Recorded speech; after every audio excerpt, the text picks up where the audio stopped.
Hi అందరికీ. ఈ మామిడి చెట్లు మా అత్తయ్య గారి పెరట్లో ఉన్నాయి. ఈ చెట్లకి ఎటువంటి పురుగుల మందులు వేయకుండా జీవామృతం లాంటివి వేస్తారు మా మామయ్య గారు. ఇవి ఆర్గానిక్ మామిడి పండ్లు అనుకోండి. ఇంకా వీటిని కోయడానికి చిక్కాన్ని రెడీ చేస్తున్నారు.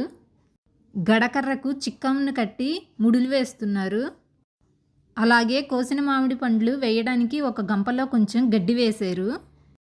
మా పాప సరదాగా నేను కోస్తా అంటే వాళ్ళ నాన్నమ్మ సాయం చేస్తున్నారు. ఈ కోసిన మామిడి పండ్లకు సొన అంటిందని వాటర్లో కడిగి శుభ్రంగా తుడిచి మరలా గంపలో గడ్డి వేసి పెడుతుంది మా పాప.